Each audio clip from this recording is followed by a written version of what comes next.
Neste vídeo, você verá os melhores relatos do YouTube. Aproveita e deixa seu like, é de graça e ajuda muito o canal. A noite na roça do Fundão sempre foi de paz. O céu estrelado cobria as casas simples como um manto, e o silêncio só era quebrado pelos grilos e sapos que cantavam na beira do riacho. Era assim que Dona Almerinda gostava. Depois de passar o dia ajudando as mulheres a trazer crianças ao mundo, o silêncio era seu prêmio. Almerinda tinha mãos firmes e olhos atentos. 58 anos de idade, 40 deles passados trazendo vida ao mundo. Conhecia cada família daquelas bandas, cada criança que nasceu, cada mãe que sofreu. A velha parteira morava numa casa de sapê e barro, com uma horta nos fundos, onde cultivava suas ervas. Arruda para espantar mal-olhado, erva doce para acalmar as mães nervosas, alecrim para dar força no momento do parto. Não tem criança que eu não trouxe para esse mundo por aqui, costumava dizer com orgulho quando alguém precisava de seus cuidados. O povo da região tinha um respeito grande por ela. Diziam que suas mãos eram abençoadas, que nunca tinha perdido uma mãe ou um bebê nos partos que fez. Mas isso não era verdade. Almerinda carregava no peito uma lembrança que doía como ferida aberta, um segredo que ela guardava nas profundezas do coração. Foi numa noite de tempestade, há mais de 15 anos. Maria das Dores, moça nova, de apenas 16 anos, grávida do filho do patrão da fazenda. O homem casado e influente negou a criança e expulsou a moça da casa grande. Maria das Dores foi morar num rancho abandonado perto do curral velho da fazenda do Fundão. Sozinha e desamparada, entrou em trabalho de parto antes da hora. Quando chamaram Almerinda, já era tarde. A chuva caía como nunca. Os raios cortavam o céu e trovões faziam o chão tremer.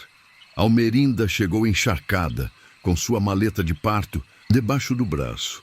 Maria das Dores suava frio, com o zóio revirado, a respiração fraca.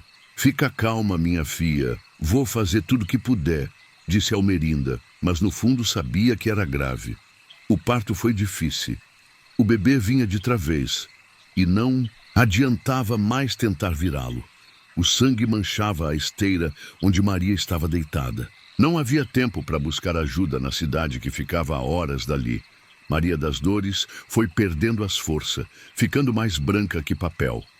Com um último suspiro pediu: "Batiza meu filho, Dona Almerinda. Não deixa ele ir sem nome e sem batismo." Mas não houve tempo. Mãe e filho partiram juntos naquela noite, deixando Almerinda com o peso da culpa nos ombros. O dono da fazenda, quando soube, mandou enterrar os dois ali mesmo, atrás do curral velho, sem velório, sem padre, sem reza, como se quisesse enterrar também a vergonha. "Aqui ninguém fala desse assunto", ordenou o fazendeiro.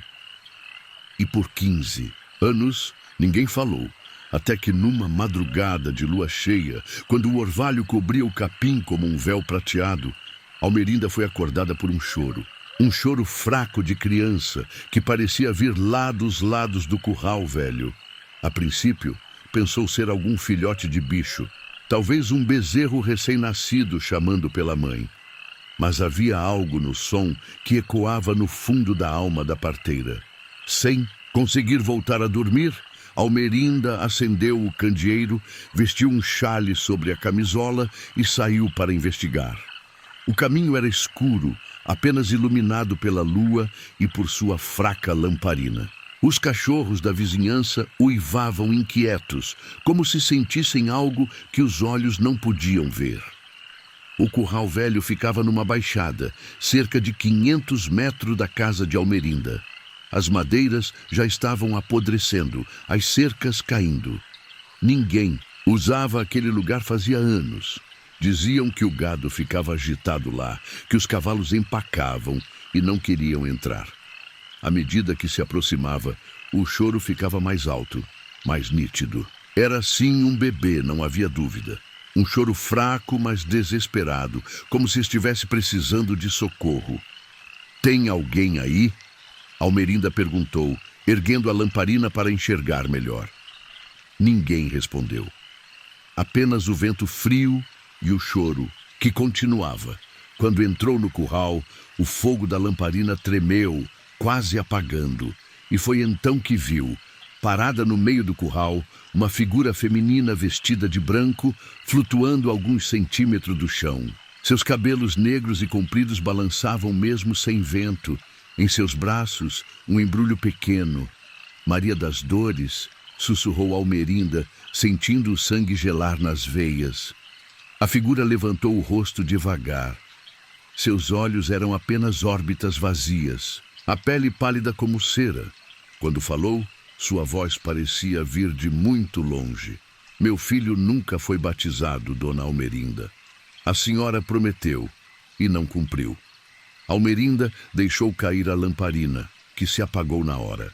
Correu como nunca havia corrido antes, tropeçando nas pedras do caminho, rasgando a camisola nos espinhos, sentindo o coração quase sair pela boca.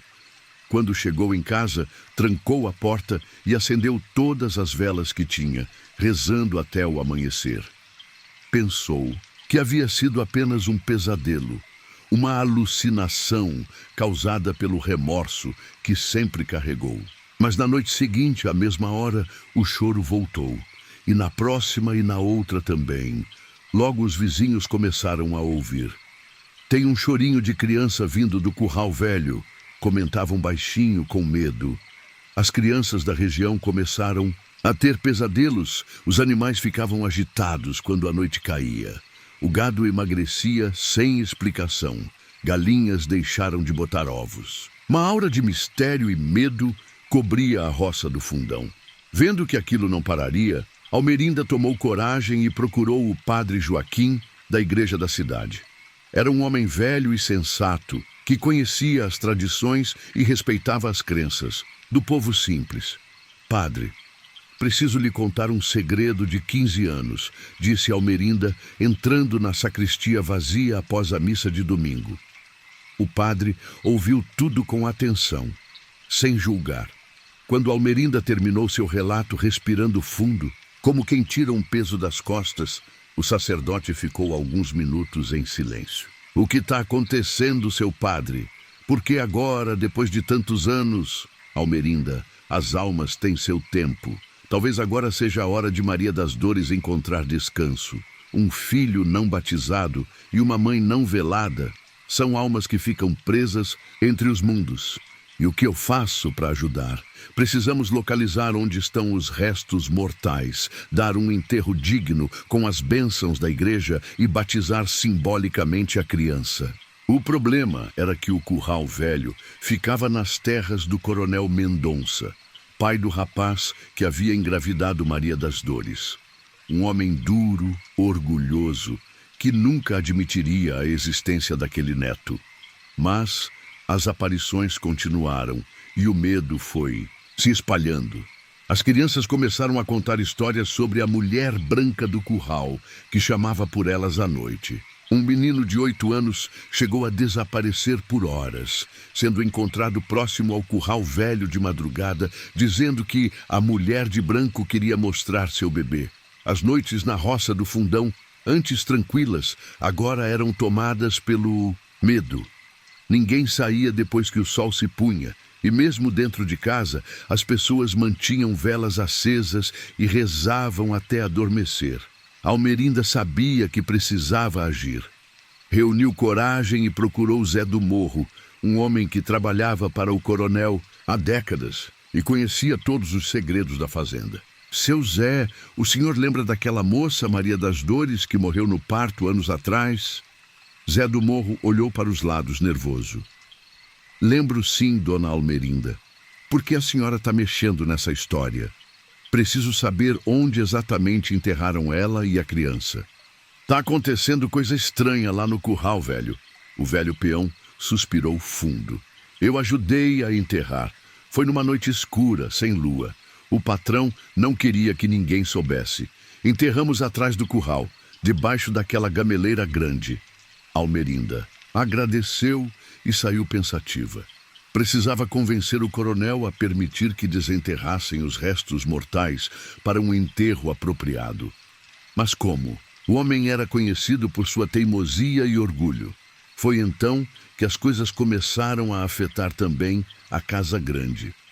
A filha mais nova do coronel, uma menina de 5 anos, acordou no meio da noite, gritando que tinha uma mulher de branco parada ao pé da sua cama, segurando um bebê. O capataz da fazenda viu seu cavalo empinar sem motivo aparente perto do curral velho, jogando-o no chão e quebrando seu braço. E numa noite de tempestade, igualzinha àquela em que Maria das Dores havia morrido, o choro de criança foi ouvido dentro da própria Casa Grande. O coronel, que nunca admitia ter medo de nada, sentiu um calafrio quando, ao abrir a porta do escritório, viu uma mulher de branco sentada na sua cadeira, amamentando um bebê. O que está havendo nessa fazenda? Exigiu saber na manhã seguinte, reunindo os empregados no terreiro. Ninguém ousava falar, até que Almerinda deu um passo à frente.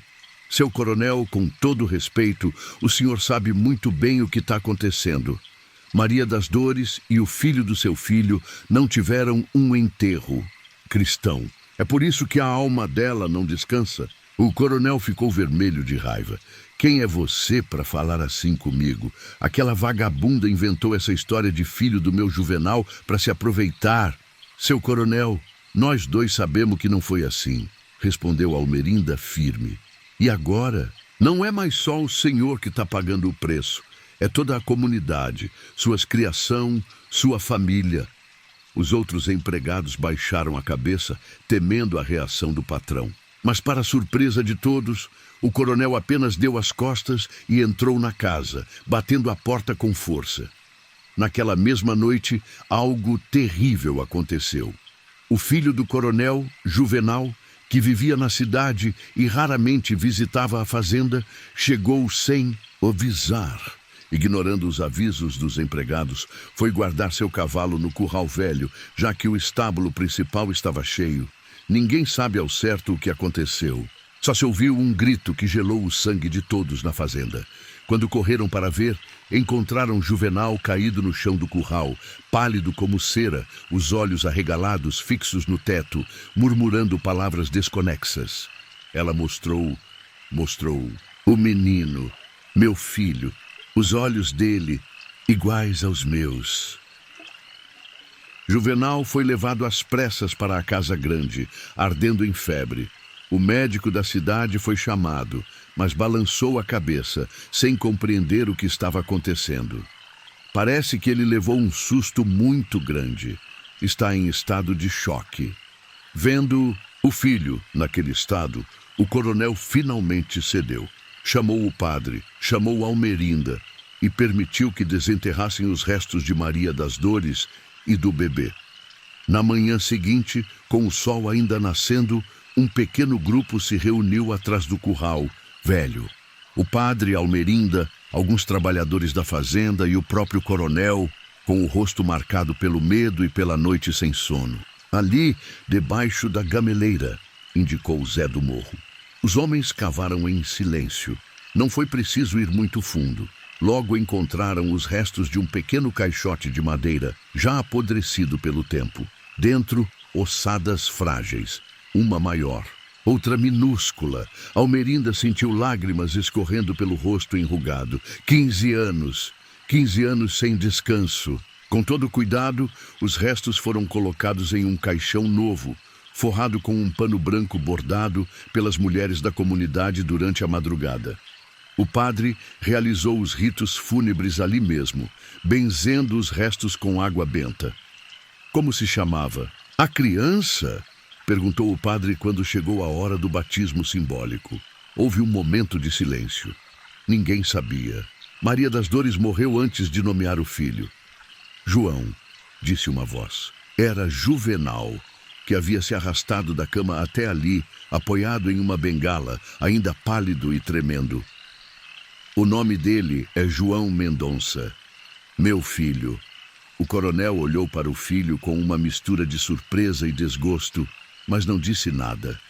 O padre completou o batismo simbólico e os restos foram levados em procissão até o cemitério da pequena igreja local.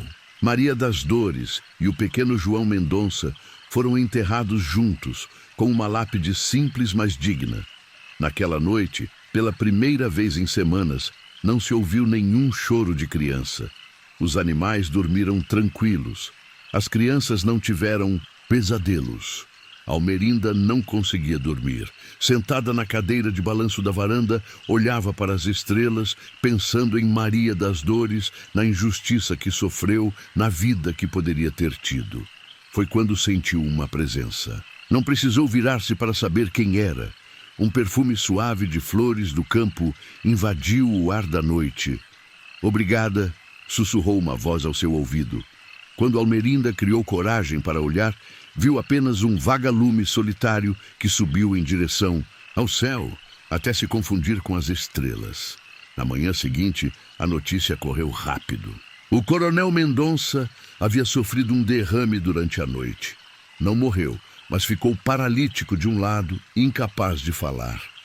Juvenal assumiu os negócios da família e, para surpresa de todos, sua primeira decisão foi mandar derrubar o curral velho e construir no lugar uma pequena capela em memória de Maria das Dores. "Todo primeiro domingo do mês haverá missa em nome dela e do meu filho", anunciou para escândalo de alguns e aprovação silenciosa de outros. A roça do Fundão voltou à sua rotina tranquila. As noites voltaram a ser apenas de silêncio e estrelas, mas o povo nunca esqueceu a história da mulher de branco e seu bebê. As mães passaram a acender uma vela para Maria das Dores quando seus filhos estavam doentes. Os peões faziam o sinal da cruz ao passar perto da antiga gameleira. Almerinda continuou seu trabalho de parteira, mas algo nela havia mudado. Tornou-se ainda mais dedicada, mais cuidadosa, e agora, sempre que ajudava a trazer uma criança ao mundo, fazia questão de verificar se seria batizada logo, mesmo que apenas com água benta na testa e uma oração simples. "As almas precisam de paz", dizia ela, "seja nesse mundo ou no outro, e dizem os mais antigos que em noites de lua cheia, quem passa pela capela construída onde antes era o curral velho, pode ouvir o som suave de uma canção de ninar. Não é um som assustador, mas um acalanto doce, como o de uma mãe que finalmente pode embalar seu filho em paz." Na roça do Fundão, essa história virou lenda.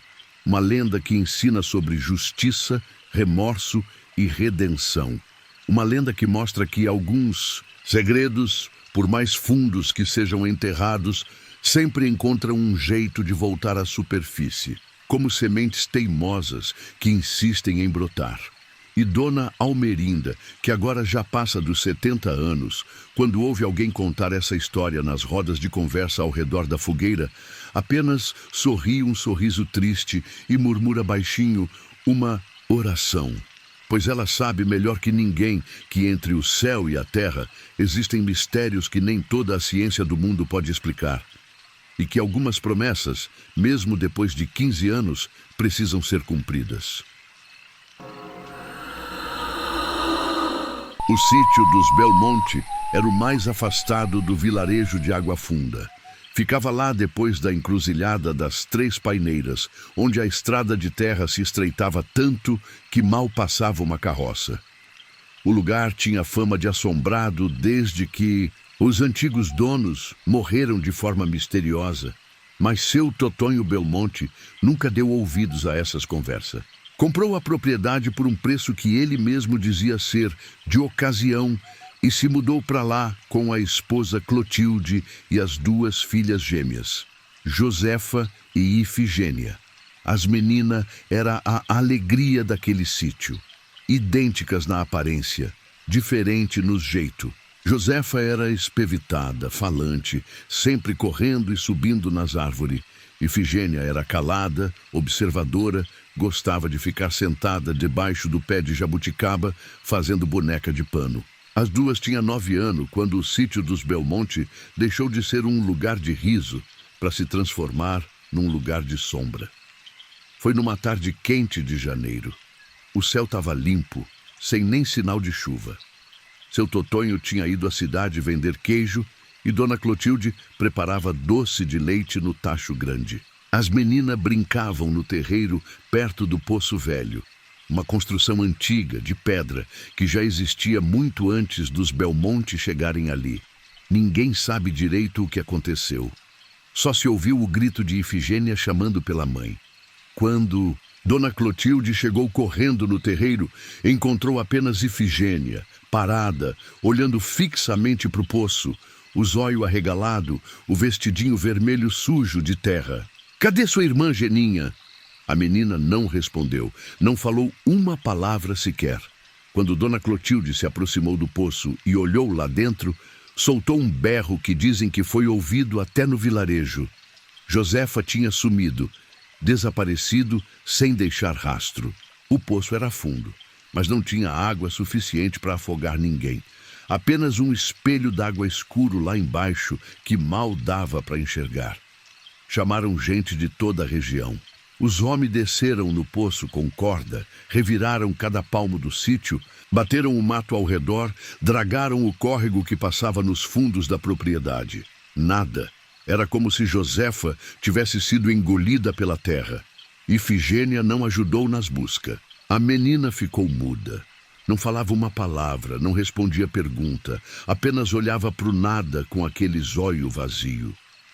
O médico da cidade disse que era o susto, que logo passaria, mas não passou. Um mês depois do desaparecimento da filha, Dona Clotilde foi encontrada enforcada no celeiro. Não deixou bilhete, não se despediu. Apenas pendurou uma corda numa viga e se deixou ir. Seu Totonho resistiu por mais alguns anos, cuidando sozinho da filha que restou e do sítio que ia aos poucos se deteriorando. Bebia cada vez mais, falava sozinho pelos cantos. Os vizinhos começaram a evitar o lugar. Diziam que de noite se ouvia choro de criança vindo do poço e que a luz do quarto das meninas acendia e apagava mesmo não tendo mais energia elétrica ligada na casa. Uma manhã, o leiteiro que passava uma vez por semana para comprar os queijos encontrou seu Totonho caído no meio do terreiro, já rígido. O médico disse que foi coração, mas os mais velhos sabiam que tinha sido desgosto. Em menos de 5 anos, o homem tinha perdido uma filha para o mistério e a mulher para o desespero. Ifigênia, já com 15 anos, foi morar com uma tia na cidade. O sítio ficou abandonado, virando o que o povo da região chamava de tapera. As trepadeiras cobriram as paredes, o mato invadiu o terreiro, os bichos fizeram casa dentro da casa. O poço foi tampado com tábuas velhas e pedras grandes. Ninguém mais pisou naquelas terras por muito tempo. Os anos se passaram. Ifigênia cresceu, virou moça, depois mulher, casou uma vez, enviuvou cedo, não teve filho. Trabalhou de costureira a vida toda na cidade de Ribeirão das Almas, sempre quieta, sempre sozinha. Nunca recuperou completamente a fala. Dizia apenas palavras soltas, o necessário para sobreviver. E nunca, nem uma vez sequer, falou sobre o que aconteceu naquela tarde de janeiro, tantos anos atrás. Quando completou 65 anos, para surpresa de todos, Ifigênia decidiu voltar para o sítio onde nasceu. A tia já tinha morrido há muito, deixando para ela uma pequena herança que permitiu que reformasse a casa velha. As pessoas tentaram convencê-la a não ir. Aquele lugar tem assombração, Dona Ifigênia, dizia o dono do armazém. A senhora vai ficar sozinha lá, longe de tudo, argumentava o padre. Mas Ifigênia estava decidida. Arrumou suas poucas coisas e voltou para o sítio dos Belmonte depois de 50 anos longe dali. A casa precisou de obra grande. O telhado estava todo furado, as paredes manchadas de umidade, o chão podre em vários cantos. Mas aos poucos, com a ajuda de pedreiro da região, o lugar foi tomando forma de novo. Ifigênia plantou uma horta nos fundos, comprou algumas galinhas, arrumou o jardim da frente. Parecia determinada a trazer vida de volta para o lugar que tinha visto tanto sofrimento. O poço continuava lá, tampado com as mesmas tábua e pedras de décadas atrás, agora coberto de mato e esquecido. Ifigênia nunca chegava perto dele. Quando precisava passar por aquele lado do terreiro, fazia uma volta grande, como se existisse uma força invisível empurrando ela para longe dali. Os primeiros meses foram tranquilos. Ifigênia vivia sua rotina simples. Acordava com o sol, cuidava das plantas e dos bichos, costurava na varanda nas tardes de calor, ia dormir cedo. As poucas palavras que dizia eram dirigidas às galinhas, ao gato que adotou ou à velha Nossa Senhora, de gesso que ficava num altar improvisado na sala, até que veio a grande enchente. Choveu por 15 dias sem parar na região. O córrego dos fundos virou um rio caudaloso, invadindo parte do terreno. A água subiu, chegou perto da casa, mas parou antes de invadir. Quando finalmente o tempo abriu e o sol voltou a aparecer, Ifigênia percebeu que algo tinha mudado. O terreno tinha sido revirado pela força da água. Árvores caídas, cerca arrancada. E o mais perturbador, o poço velho estava destampado.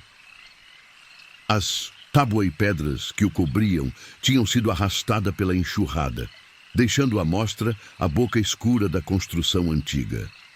Ifigênia olhou aquilo de longe e sentiu o coração acelerar. Por um momento, pensou em fugir dali, voltar para a cidade, deixar o passado enterrado como deveria ter permanecido. Mas algo a prendia naquele lugar, algo que ela mesma não compreendia direito. Naquela mesma noite, os barulhos começaram. Primeiro foram passo na varanda, passo leve, como de criança, indo de um lado para o outro. Depois, lamúria vinda do fogão de lenha apagado. Um som baixinho, como um choro contido, uma cantiga triste. Ifigênia se cobriu até a cabeça com o cobertor gasto, tremendo não de frio, mas de um medo antigo que voltava a correr em suas veias. Rezou baixinho, as palavras saindo com dificuldade de sua boca pouco acostumada a falar. Na manhã seguinte, ao levantar, encontrou marca de pé descalço, feitos de barro seco pelo chão da cozinha. Pé pequeno, de criança.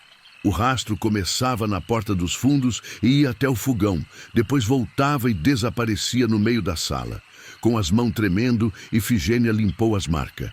Esfregou o chão com força, como se quisesse apagar não só a lama, mas a memória do que via. À tarde, foi visitar Dona Carminha, única vizinha num raio de quilômetro. Uma senhora ainda mais velha que ela, que morava ali desde antes dos Belmonte chegarem. "Tô ouvindo coisa, Carminha", conseguiu dizer Ifigênia, depois de muito esforço. Dona Carminha a olhou com olhos que já tinham visto muito nessa vida. "É o poço, não é? Tá aberto de novo." Ifigênia assentiu. "Não devia ter desenterrado o poço velho", disse a vizinha, balançando a cabeça. "Aquilo lá tem que ficar tampado, enterrado. O que está lá embaixo tem que continuar lá embaixo." "Eu não mexi", respondeu Ifigênia com dificuldade. "Foi a enchente." "Mesmo assim, precisa tampar de novo e rápido, antes que seja tarde demais." Ifigênia voltou para casa com o coração pesado. No caminho, colheu flores silvestres que cresciam à beira da estrada. Sem saber bem porquê, deixou o ramalhete na beira do poço quando chegou. Um gesto que ela não fazia desde menina. Aquela noite foi pior que a anterior. Os passos na varanda pareciam mais fortes, mais próximo. A lamúria no fogão virou um choro aberto, de cortar o coração. E pela primeira vez em 50 anos, Ifigênia ouviu uma voz. A voz que tinha sido igual à sua um dia. "Geninha, Geninha, por que você fez isso?" Ifigênia sentou-se na cama, o suor escorrendo pela testa enrugada. Aquilo não podia ser real. Era imaginação, era o vento nas telhas velhas, era qualquer coisa menos... Toque, toque, toque. Alguém batia na janela do quarto. Toque, toque, toque. Batida leve de dedos pequenos. "Geninha, abre. Tô com frio." Ifigênia cobriu os ouvidos com as mãos, mas a voz parecia vir de dentro dela agora. "Por que você me empurrou, Geninha? Por que você mentiu?"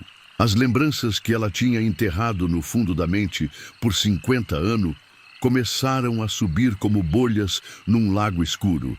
Ela e Josefa brincando de pique-esconde. A raiva repentina, porque a irmã sempre ganhava, sempre era a preferida. O empurrão não planejado, dado num momento de fúria infantil. O grito curto de Josefa caindo no buraco escuro. O pânico e depois a mentira. Ela sumiu, mamãe. Tava aqui e sumiu. Ifigênia passou a noite em claro, o zóio arregalado fitando a escuridão. De manhã, quando finalmente conseguiu se arrastar para fora da cama, encontrou mais marca de pé pelo chão. Dessa vez, iam até seu quarto, parando exatamente ao lado de sua cama. Com as pernas bambas, ela saiu de casa. O dia estava claro, ensolarado, mas para Ifigênia tudo parecia coberto por uma sombra. Foi até o poço e olhou para dentro pela primeira vez desde aquele dia. A escuridão lá embaixo parecia encará-la de volta. Naquela mesma tarde, Ifigênia foi à cidade. Voltou com 3 homens fortes, trabalhador da pedreira que ficava do outro lado do vilarejo. Pagou para que descessem no poço. Quero certeza, disse ela com sua voz enferrujada. Os homens trocaram olhar, mas o dinheiro era bom e ninguém fazia muitas perguntas na região de Água Funda. Amarraram corda, preparam lanterna, e o mais corajoso desceu pela boca escura da construção antiga. Demorou quase 1 hora. Quando o homem pediu para ser puxado de volta, seu rosto estava pálido, o zóio arregalado de espanto. Tem osso lá embaixo, dona. Osso pequeno, de criança. Os outros 2 homens se benzeram. Um deles chegou a dar um passo para trás, como se quisesse ir embora. Dali o quanto antes. E tem mais, continuou o primeiro, a voz trêmula. Tem uma boneca de pano toda suja de lama, mas dá para ver que o vestidinho dela é vermelho. Ifigênia caiu de joelho no chão. Um som estranho saiu de sua garganta, meio soluço, meio grito engasgado. Pela primeira vez em 50 anos, lágrima. Escorreram de seus olhos, os homens, assustados, queriam chamar a polícia. Mas Ifigênia conseguiu convencê-los a não fazer isso. Em vez disso, pediu que retirassem os restos do fundo do poço com todo cuidado. Depois, deu a eles mais dinheiro do que provavelmente tinham visto junto na vida. Não contar para ninguém. Pediu, e seu olhar era tão intenso que nenhum dos 3 ousou discutir. Naquela noite, sozinha, Ifigênia velou os pequenos ossos que tinham sido sua irmã. Colocou-os numa caixa de madeira que ela mesma forrou com um pedaço de cetim branco. Ao lado dos ossos, a boneca de vestido vermelho que ela reconheceu como a que ela mesma tinha feito e dado de presente para Josefa poucos dias antes do acontecido. A noite estava silenciosa. Nenhum passo na varanda, nenhuma lamúria no fogão. Apenas o vento nas folhas das árvores e o pio distante de uma coruja. Na manhã seguinte, Ifigênia foi até a igreja do vilarejo. Pediu ao padre que fizesse um enterro. Disse que tinha encontrado os ossos da irmã desaparecida. Não explicou como nem quando, e o padre, vendo o sofrimento naquele zóio cansado, não fez pergunta. O enterro foi simples. Apenas o padre, Ifigênia e Dona Carminha. A caixinha de madeira desceu à terra no pequeno cemitério ao lado da igreja. Sobre a sepultura improvisada, Ifigênia colocou flores silvestres, as mesmas que cresciam na beira da estrada. Agora ela pode descansar, disse Dona Carminha, apertando o braço da amiga, mas Ifigênia não parecia aliviada. Seus olhos continuavam assombrados, como se ainda vissem algo que os outros não podiam ver. Naquela mesma noite, de volta ao sítio, Ifigênia jantou cedo, apenas um copo de leite e um pedaço de broa. Depois, sentou-se na cadeira de balanço da varanda, olhando para o céu estrelado. A noite estava fresca, com um vento suave que balançava as folhas das árvores. Por volta das 10 horas, ela ouviu. Não era um passo na varanda agora. Era uma voz, vindo do quarto que tinha sido das duas irmãs tantos anos atrás. Geninha, eu sei o que você fez. Ifigênia não se moveu. Suas mãos apertavam os braços da cadeira de balanço com tanta força que os nó dos dedos ficaram branco. Geninha, você mentiu, você me empurrou. A voz parecia se aproximar, vindo pelo corredor em direção à varanda. Ifigênia fechou os olhos. Eu sei, Josefa, sussurrou ela, as palavras saindo com surpreendente clareza de sua garganta há tanto tempo silenciosa. Eu sei o que fiz. Houve um momento de silêncio, então ela sentiu um toque gelado em sua mão. Abriu os olhos e lá estava, uma menina de 9 anos, vestido vermelho, cabelo em 2 tranças, exatamente como Ifigênia tinha sido um dia, exatamente como Josefa era no último dia de sua curta vida. Por que, Geninha? Por que você me empurrou? Ah, voz não parecia acusadora agora, apenas triste, confusa. Os olhos da aparição, olhos que eram iguais aos de Ifigênia, estavam cheios de uma dor antiga. Eu tinha ciúmes, confessou Ifigênia, as lágrimas escorrendo livre agora. Mamãe e papai gostavam mais de você. Você era mais bonita, mais esperta, mais tudo. Foi só um empurrão. Eu não queria que você caísse, não queria que você morresse, completou a aparição. Ifigênia assentiu, incapaz de falar. Doeu, Geninha, doeu muito, e foi escuro lá embaixo e frio, e eu chamei por você, e por mamãe, e por papai. Chamei até minha voz acabar. Eu sinto muito, soluçou Ifigênia. Sinto muito todos os dias desde aquele dia, por isso voltei, para tentar consertar, para tentar. Não dá para consertar, Geninha, disse a aparição com uma sabedoria que nenhuma criança de 9 anos deveria ter. O que está feito, está feito. Então por que você voltou? Por que agora? A figura de Josefa pareceu ficar mais translúcida, como se estivesse se desfazendo na brisa noturna, porque você finalmente admitiu, para si mesma e para mim. Você mentiu, Geninha, mentiu por 50 anos. E essa mentira te prendeu tanto quanto me prendeu. Ifigênia sentiu um peso enorme saindo de seu peito. Um peso que carregava por tanto tempo que tinha se tornado parte dela. Você vai embora agora? Perguntou, a voz embargada. Vou descansar, respondeu a aparição. E você devia fazer o mesmo. A figura da menina foi ficando cada vez mais fraca, como fumaça dispersando no ar. Eu te perdoo, Geninha, disse por fim, quase um sussurro. Agora você precisa se perdoar. E então ela se foi. O ar da noite voltou a ser apenas ar, sem presença, sem peso.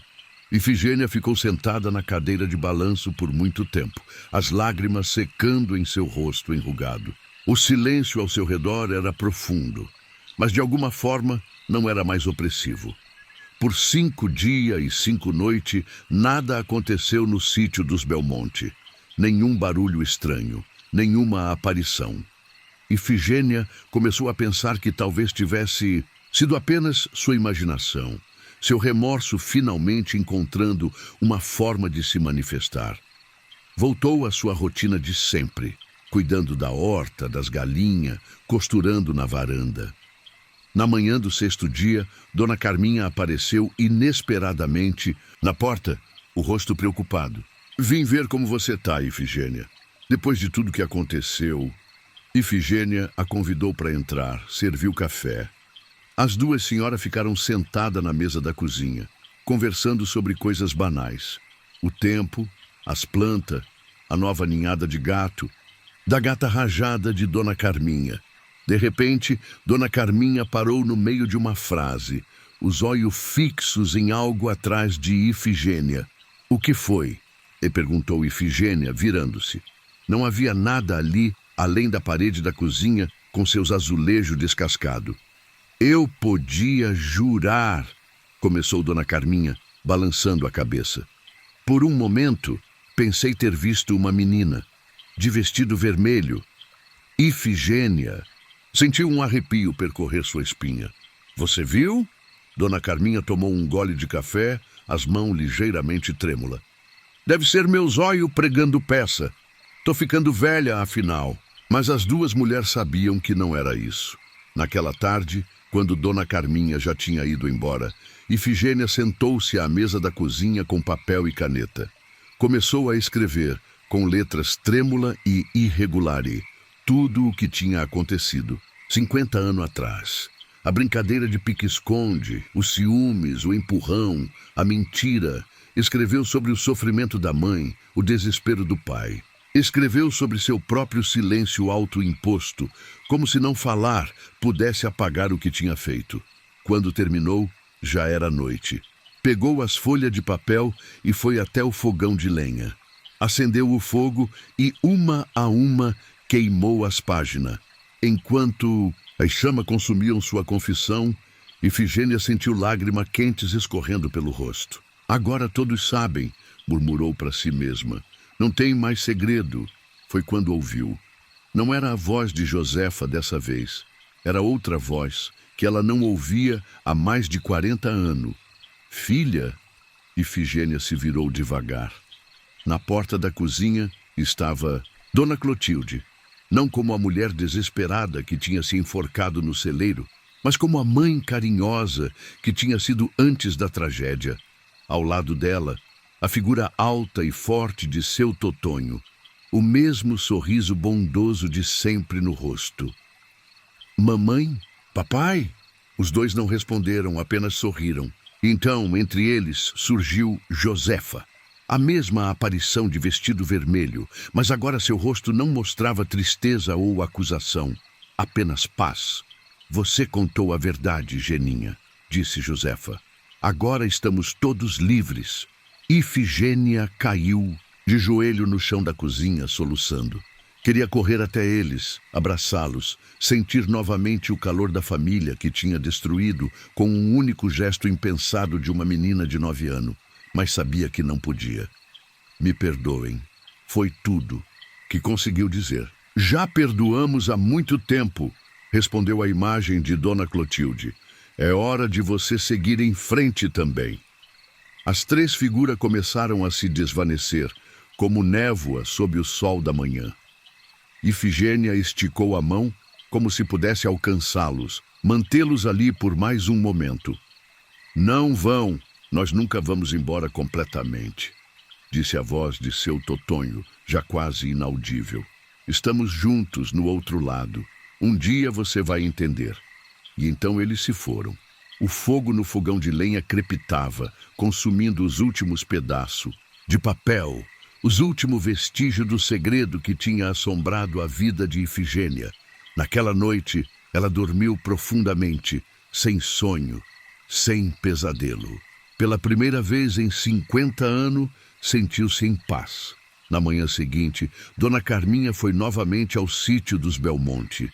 Bateu à porta várias vezes, chamou pelo nome da amiga, mas não obteve resposta. Preocupada, entrou na casa. Encontrou Ifigênia deitada em sua cama, o zóio fechado, um leve sorriso nos lábios. Ao lado dela, na mesinha de cabeceira, uma boneca de pano antiga de vestido vermelho que Dona Carminha nunca tinha visto antes. Não precisou tocar na amiga para saber que ela tinha partido durante a noite. Algo no rosto sereno de Ifigênia contava toda a história. E quando Dona Carminha pegou a boneca de pano nas mãos, podia jurar que ouviu o riso de criança vindo do quintal. Não um riso, mas dois, idênticos e felizes, como se duas meninas brincassem novamente juntas depois de muito tempo separadas. O sítio dos Belmonte foi vendido alguns meses depois. A nova família que se mudou para lá nunca relatou ter visto ou ouvido nada estranho. O Poço Velho foi totalmente fechado, coberto com concreto. No lugar, fizeram um pequeno jardim com flores silvestres, as mesmas que cresciam na beira da estrada, e assim o segredo da tapera finalmente descansou, junto com aqueles que o tinham carregado por tanto tempo. No cemitério do vilarejo de Água Funda, duas lápides lado a lado contam parte dessa história. Uma antiga, quase apagada pelo tempo, diz apenas: Josefa Belmonte, 1935-1944, amada filha. A outra mais recente, Ifigênia Belmonte, 1935-2000. Finalmente em paz. O que aconteceu realmente naquele dia distante no Poço Velho, poucos sabem. E os que sabem, preferem não contar. Algumas histórias da roça são melhor deixadas em sussurro. Ao redor da fogueira, em noite de lua cheia, quando o vento parece trazer consigo vozes do passado e segredos há muito enterrados.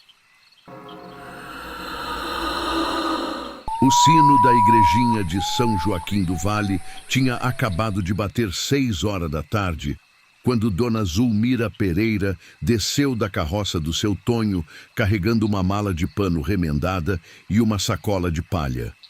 Era uma mulher de 60 e poucos anos, cabelo branco preso num coque, rosto marcado pelo tempo como árvore antiga, mão calejada de tanto trabalho na roça. Tinha volto para Santa Cruz do Ribeirão Escuro depois de 40 anos longe, desde aquela tragédia que ninguém gostava de lembrar. A pequena casa de madeira com telhado de sapé ficava perto da curva do rio, bem onde o Ribeirão Escuro fazia uma volta fechada antes de sumir por entre as pedras grandes. Uma casa que tinha ficado vazia todo esse tempo, desde que a família Pereira saiu correndo dali naquela noite de lua nova. O mato já tinha tomado conta do terreno, as trepadeiras subindo pelas paredes, as teias de aranha enfeitando os cantos. O chão de terra batida estava coberto de folha seca e poeira. É aqui mesmo que a senhora vai ficar, Dona Zulmira? Nessa casa véia? Perguntou seu Tonho, coçando a cabeça por baixo do chapéu de palha. A senhora não tem medo, não? Todo mundo sabe que essa casa é assombrada? Dona Zulmira completou sem se abalar. Eu não tenho medo de gente morta, seu Tonho. É dos vivos que a gente deve ter cuidado. Ela ajeitou o vestido de chita desbotado e pegou a mala do chão. Agradeço a carona. O senhor pode ir embora tranquilo. Seu Tonho balançou a cabeça, inquieto. Pelo menos deixa eu ajudar a senhora a limpar um pouco isso aqui. Tá abandonado há muito tempo. Não precisa não. Eu sei cuidar das minhas coisas. A velha senhora falou com firmeza, os olhos escuros fixos no carroceiro. Já tá ficando noite. O senhor tem que passar pela ponte antes que a lua apareça. Seu Tonho estremeceu. Todo mundo em Santa Cruz do Ribeirão Escuro sabia que não era bom passar pela ponte velha depois do escurecer, especialmente quando a lua estava nascendo. As águas do rio ficavam diferentes nessa hora. Tinha gente que jurava ver coisas se mexendo por baixo da superfície da água. A senhora tem razão. Vou indo, então. Ele subiu na carroça, mas ainda hesitou. Qualquer coisa, a vila está a 7 quilômetros daqui. A senhora grita bem alto que alguém escuta. Dona Zulmira deu um sorriso seco. Ninguém nunca escutou os gritos daqui, seu Tonho. O rio engole tudo. A carroça se afastou, deixando uma nuvem de poeira no ar. E Dona Zulmira ficou sozinha, encarando a casa abandonada. O vento balançava as folhas das árvores e trazia o cheiro de terra molhada, misturado com outro odor mais pesado, mais podre, que vinha do rio. Ela respirou fundo, como quem recolhe coragem, e entrou na casa, fechando a porta atrás de si. O interior estava tão abandonado quanto o lado de fora. Mesa quebrada, cadeira com perna faltando, um catre velho no canto do quarto. As paredes tinham manchas escuras que pareciam se mexer quando se olhava de relance. Dona Zulmira acendeu uma lamparina de querosene que tinha trazido e começou a arrumar as coisas. Tirou um pano de dentro da sacola e limpou a mesa. De dentro da mala, tirou um pacote embrulhado num tecido preto e colocou embaixo do catre. 40 anos, ela murmurou para si mesma. 40 anos esperando por esse dia. A noite caiu rápido, como sempre acontecia naquela região. O canto dos pássaros foi substituído pelo coachar dos sapos e pelo barulho das cigarras. De vez em quando, um barulho estranho vinha do rio. Não era só o som da água correndo, mas algo mais, como um suspiro ou um gemido abafado.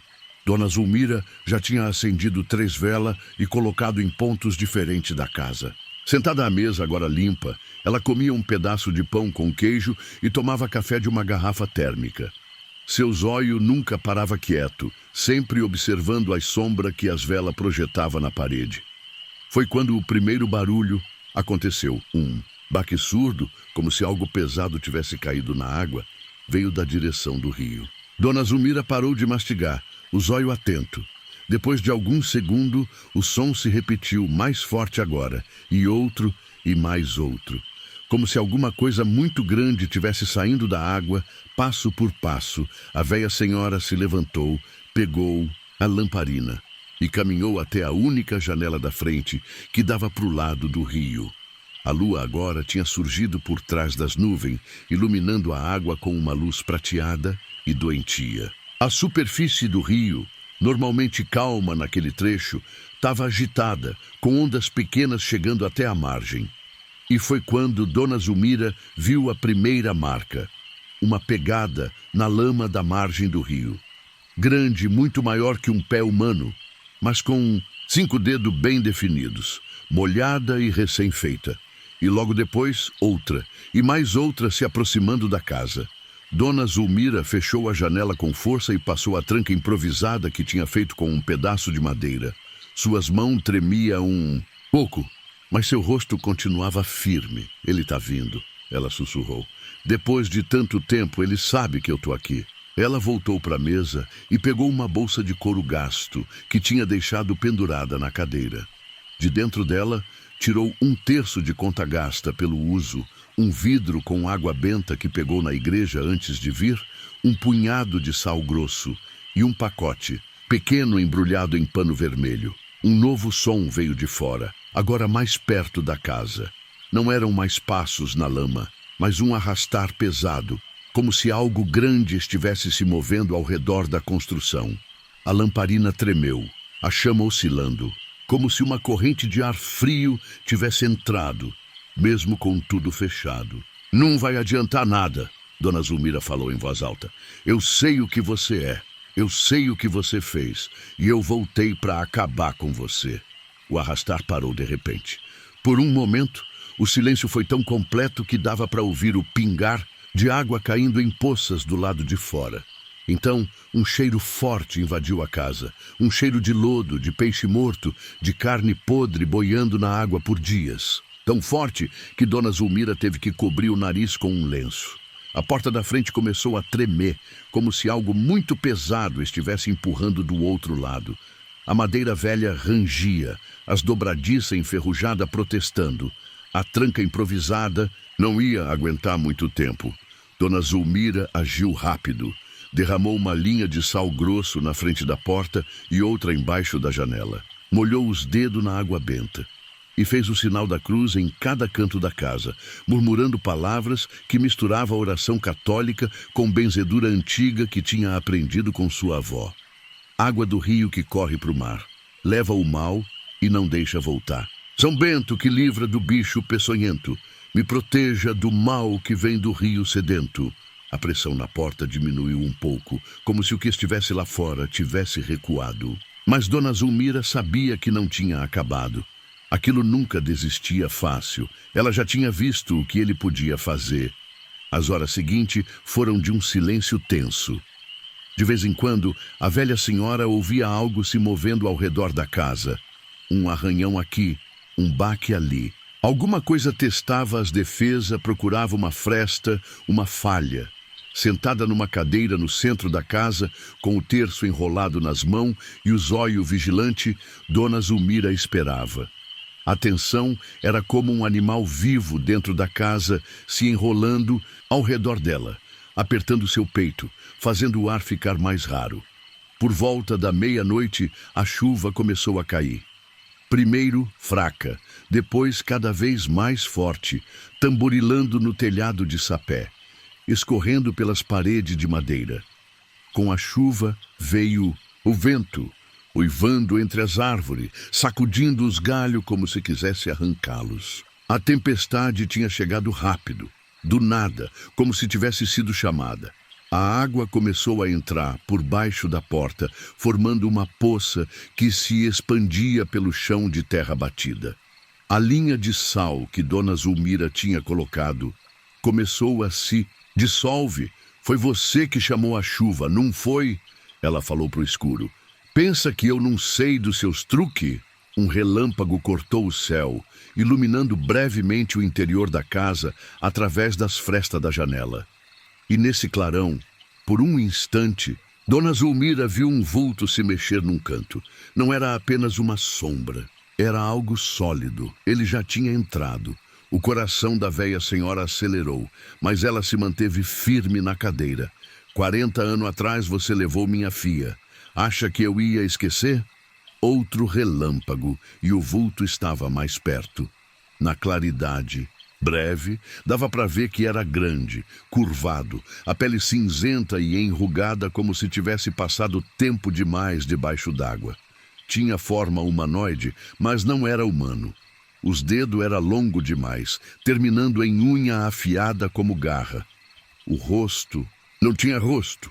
Apenas uma superfície lisa onde deveria haver feições, exceto por uma fenda horizontal que parecia uma boca sem lábios. Eu vi quando você saiu do rio aquela noite, continuou Dona Zulmira, a voz trêmula, mas determinada.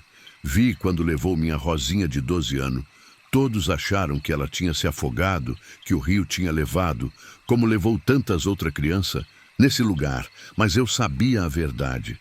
O vulto se moveu novamente, agora ficando parcialmente visível mesmo na penumbra. Água escorria de seu corpo, formando pequenas poças no chão de terra.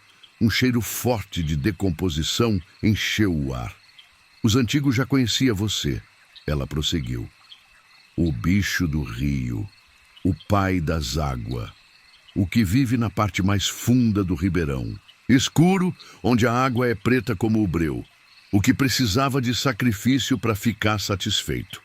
A criatura emitiu um som, algo entre um gorgolejo e um suspiro. Não era uma palavra, mas tinha intenção. Era raiva, era fome.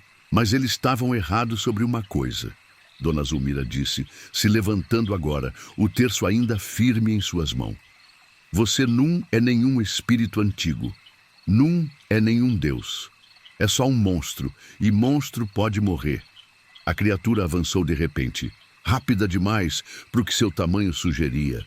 Dona Zulmira mal teve tempo de se esquivar quando as garras passaram perto do seu rosto, rasgando o ar. Ela caiu no chão, rolando para longe, sentindo a dor na junta velha. A criatura era mais rápida dentro de casa do que ela esperava. Fora da casa, a tempestade rugia.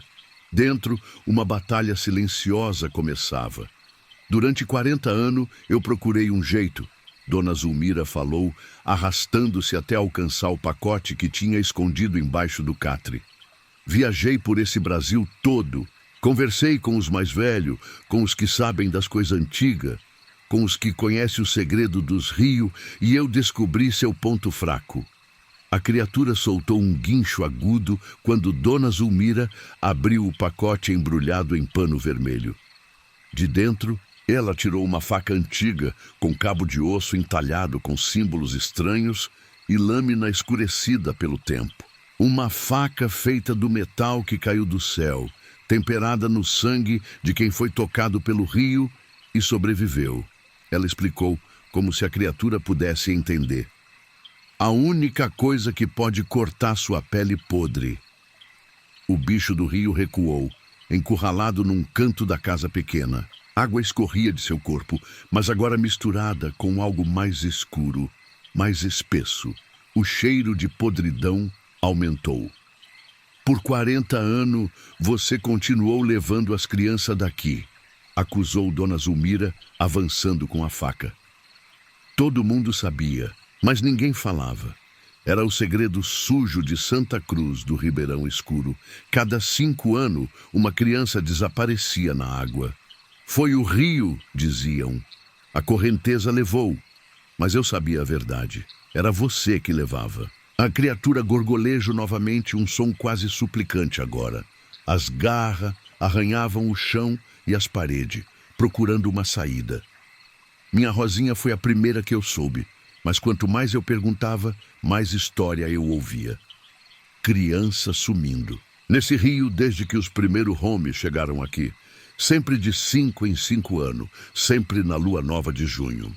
Lá fora, um trovão sacudiu o céu, tão forte que fez a casa tremer toda. A chuva agora caía em cascata, como se o próprio céu tivesse se aberto. O rio devia estar subindo, pensou Dona Zulmira. Ele estaria esperando o rio subir o suficiente para chegar na casa. Ela não tinha muito tempo. Você está esperando o rio, né? Esperando sua água chegar até aqui para te dar força? Como resposta, a criatura se lançou contra ela novamente. Dessa vez, Dona Zulmira estava preparada. Ela girou o corpo, sentindo as garras rasgarem o tecido do seu vestido, mas conseguindo afundar a faca no ombro da criatura. Um grito horrível encheu o ar. Um som que não era humano nem animal, algo que parecia vir das profundezas da terra. O bicho do rio se contorceu, arrancando a faca do seu ombro. Um líquido escuro e viscoso jorrou da ferida, mais parecido com lodo do que sangue. Dona Zulmira caiu novamente, dessa vez batendo a cabeça contra a quina da mesa. Sua visão escureceu por um instante. Quando voltou a enxergar, a criatura estava se arrastando em direção à porta, deixando um rastro nojento pelo chão. "Tá fugindo?" ela gritou, tentando se levantar, apesar da tontura. "Volta pro rio, para se esconder até a próxima vez?" A porta se abriu com um estrondo, arrancada das dobradiças pela força do vento e da chuva. Lá fora, a noite era um caos de água e vento. O rio tinha subido muito, já alcançando o terreiro da casa. Cambaleando, Dona Zulmira seguiu a criatura. Não podia deixá-la escapar agora. Não depois de tanto tempo, tanto sacrifício. A chuva a atingiu como 1000 agulhas geladas, ensopando seu vestido e seus cabelos brancos em segundo.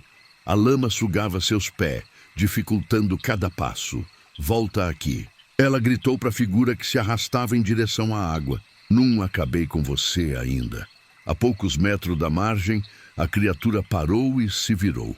A ferida no ombro parecia ter se fechado um pouco, o fluxo de lodo diminuído. Estava recuperando as forças à medida que se aproximava do seu elemento. Dona Zulmira olhou ao redor, desesperada. A faca tinha ficado dentro da casa. Não tinha tempo de voltar para pegar. A criatura já estava quase na água. Foi então que ela viu, brilhando na lama, um pedaço de metal enferrujado. Um velho anzol de pesca, grande e afiado, daqueles usados para pegar peixe grande no fundo do rio. Sem pensar 2 vezes, ela se agachou e agarrou o objeto. "Você levou minha filha", ela gritou, avançando pela lama escorregadia. "Agora é minha vez de te levar." Com uma força que não sabia que ainda possuía, Dona Zulmira se jogou contra a criatura. O impacto fez os dois rolarem pela margem enlameada. As garras do monstro rasgaram seu braço, causando dor lancinante, mas ela não soltou o anzol. Com um movimento certeiro, ela enfiou o anzol de pesca na garganta da criatura, logo abaixo da fenda que servia de boca. O metal enferrujado afundou na carne cinzenta com um som molhado. O bicho do rio se debateu violentamente, jogando Dona Zulmira para longe. Ela caiu de costa na lama, sentindo o ar escapar dos pulmões com o impacto. Quando conseguiu se sentar, viu a criatura se contorcendo à beira d'água, tentando arrancar o anzol da garganta. "Anzol abençoado", murmurou Dona Zulmira, percebendo o que tinha acontecido. "Alguém já tinha tentado antes de mim." A criatura conseguiu finalmente arrancar o anzol, mas algo estava errado. O buraco em sua garganta não fechou. Ao contrário, começou a se alargar, como se algo o estivesse corroendo por dentro. O lodo escuro jorrava agora sem parar, misturando-se à lama e à água da chuva. O bicho do rio cambaleou até a água, meio caindo, meio se jogando no rio que subia rapidamente. A superfície borbulhou onde ele entrou, formando espuma escura e fétida. Dona Zulmira se arrastou até a margem, ignorando a dor nos braços feridos, os joelhos esfolados, o sangue que escorria de um corte na testa. Precisava ter certeza. Por alguns Minuto, nada aconteceu além da chuva caindo e o rio subindo. Então, a uns 20 metros da margem, algo grande emergiu. Era o bicho do rio, mas estava diferente. Parecia estar se desfazendo, pedaços da sua carne cinzenta se soltando e sendo levados pela correnteza. A abertura em sua garganta tinha se espalhado, criando uma fenda enorme que partia seu corpo ao meio. Com um último gorgolejo agonizante, a criatura se debateu na superfície da água e depois afundou, deixando apenas círculos concêntricos que logo foram apagados pela chuva. Dona Zulmira ficou ali, de joelho na lama, a água do rio já chegando aos seus pés. A chuva começou a diminuir quase tão repentinamente quanto tinha começado. As nuvens se afastaram e a lua reapareceu, iluminando o rio que agora corria calmo novamente. Acabou, minha filha. Ela sussurrou para o ar noturno. Ele não vai levar mais ninguém. 3 dias depois, seu Tonho voltou ao sítio perto da curva do rio, preocupado por não ter visto Dona Zulmira na vila. Encontrou a casa parcialmente inundada, com marca de água até meia parede. Os móveis tinham sido arrastados pela enchente, restando apenas destroço. Da véia senhora, nenhum sinal. As buscas duraram 1 semana. Alguns homens da vila reviraram cada palmo da margem do rio por quilômetro, mas nunca acharam o corpo. Todo mundo concluiu que Dona Zulmira tinha sido levada pela enchente repentina daquela noite. Foi o rio, diziam balançando a cabeça. O rio, Ribeirão Escuro, sempre leva alguém. Mas algo tinha mudado. A água do rio, que sempre tinha sido escura e turva, agora corria mais clara. Os peixes, que tinha ficado escasso nos últimos anos, voltaram em abundância. E o mais estranho, as crianças da vila, que sempre tinha sido avisada para ficar longe da água, agora brincavam tranquila na beira do rio, sem que os mais velhos sentissem aquela apreensão antiga. Naquela primavera, flores nasceram na margem do rio, onde antes só crescia mato rasteiro e venenoso. Florzinha branca e delicada que ninguém tinha visto por aquelas bandas antes. Rosa branca d'água, explicou a véia Januária, a benzedeira da vila. É flor rara. Dizem que só cresce em lugar onde uma alma boa deu a vida para salvar outras. Dia 15 de junho, exatamente quando completava 1 ano do desaparecimento de Dona Zulmira, a pequena Joana, neta de seu Tonho, estava brincando perto da curva do rio quando viu algo brilhando entre as pedras da margem. Era um terço antigo, com conta, gasta pelo uso, o mesmo que Dona Zulmira carregava sempre nas mãos. Quando Joana pegou o objeto, uma brisa suave soprou sobre o rio, balançando as rosas brancas que cresciam na margem. Por um instante, a menina pensou ter visto um reflexo na água. Não o seu, mas de uma véia senhora de cabelo branco sorrindo ao lado de uma menina de uns 12 anos. Quando olhou de novo, havia apenas a água clara do rio correndo tranquila, refletindo o céu azul de um dia de verão. E desde aquele dia, nunca mais, ninguém desapareceu nas águas do Ribeirão Escuro. Era como se o próprio rio tivesse sido purificado, como se uma maldição antiga tivesse enfim sido quebrada. Mas os mais velhos ainda contam o causo do bicho do rio e da véia corajosa que voltou para enfrentá-lo depois de 40 anos. É uma história que sussurram ao redor das fogueiras nas noites de inverno, quando o vento traz o som da água correndo e as folhas secas dançam no ar como se tivessem vida própria. E quando a lua cheia se reflete na água do Ribeirão Escuro, alguns juram ver 2 vultos caminhando juntos pela margem, uma senhora de cabelo branco e uma menina de vestido claro. Elas nunca falam, apenas acenam de longe e continuam seu caminho eterno ao longo do rio, que agora corre limpo, livre da escuridão que por tanto tempo o assombrou. É Dona Zulmira e a filha dela, dizem os mais velhos. Elas são as guardiãs do rio agora. Enquanto elas vigiarem as águas, nenhum mal vai sair dali. E todos os anos, quando chega o mês de junho, as rosas brancas florescem mais forte na curva do rio, como se estivessem celebrando a vitória de uma mãe que nunca desistiu, que esperou 40 anos para fazer justiça e libertar não apenas a memória da filha, mas toda uma comunidade que vivia com medo das águas escuras. Na vila de Santa Cruz do Ribeirão Escuro, as pessoas voltaram a respeitar o rio, mas já não o temem como antes.